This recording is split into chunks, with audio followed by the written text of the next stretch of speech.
ఇక్కడ విషయం ఏంటంటే వైసీపీకి 2014 నుంచి 19 వరకు వైసీపీ పందా అదే. 19 నుంచి 24 వరకు వాళ్ళు అధికారంలో ఉన్నా కూడా అవే అవాస్తవాలని వాస్తవాలుగా చిత్రీకరించే ప్రయత్నం చేయటం. మళ్ళా తిరిగి ఇప్పుడు 24 నుంచి ఈ రోజు వరకు కూడా అదే పందాన్ని వీళ్ళు కొనసాగిస్తుంటే దీన్ని సామాన్యంగా ఏమనాలంటే వారసత్వంగా వచ్చే సమస్యలేమో ఇవి.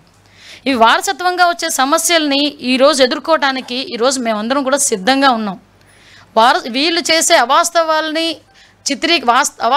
వాస్తవాలుగా చిత్రీకరించడానికి వీళ్ళు చేసే ప్రయత్నాలని కూడా తిప్పికొట్టేందుకు కూడా మేము కూడా మా ప్రభుత్వం కూడా ఎన్డీఏ కూటమి కూడా సిద్ధంగా ఉందని చెప్పడానికి ఈరోజు మేము అందరికీ కూడా ప్రెస్ మీట్ పెట్టడం జరిగింది.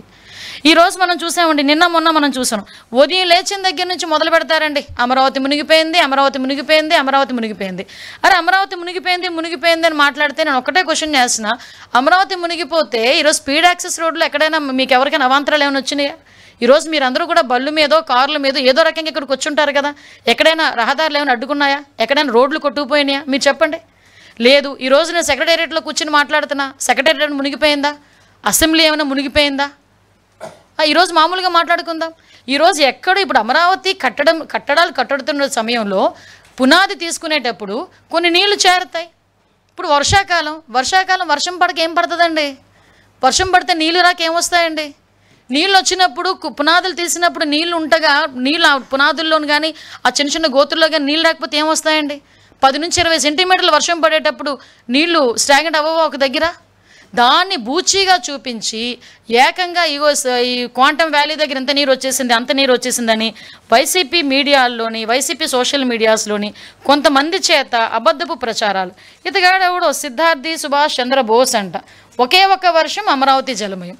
ఎక్కడి నుంచి పేపర్ తీసుకొచ్చి ఈరోజు ఆ ఫోటోలు పెడతారంటే నాకు అర్థం కాదు.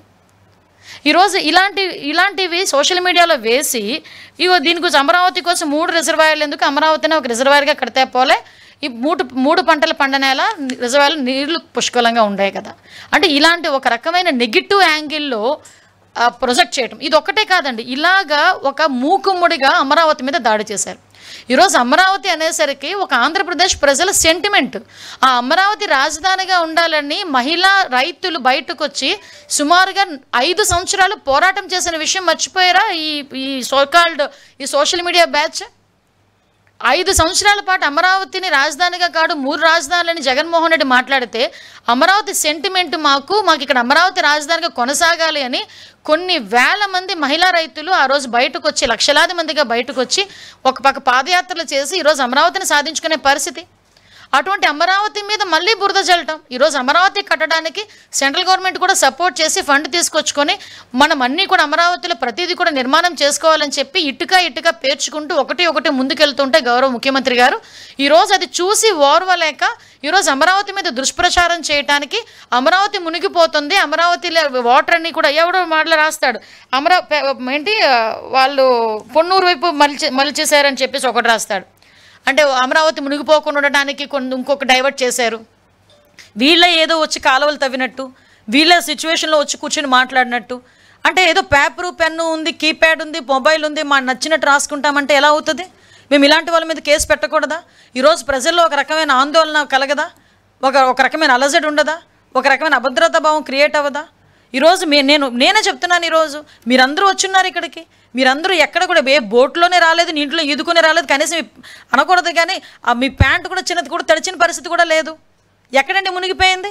ఈరోజు సెక్రటేరియట్లో మేము కూర్చొని మాట్లాడుతున్నా, సెక్రటేరియట్ మునిగిపోలేదు, మరి అమరావతి మునిగిపోయిందని ఇలాంటి ఫేక్ ప్రచారాలు చేసినప్పుడు ఎలాగ ఈరోజు పేపర్లోని గట్ట కొంతమంది రాస్తున్నారు?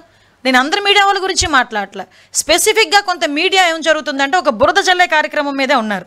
ఈరోజు మనం చూసుకుంటున్నాం.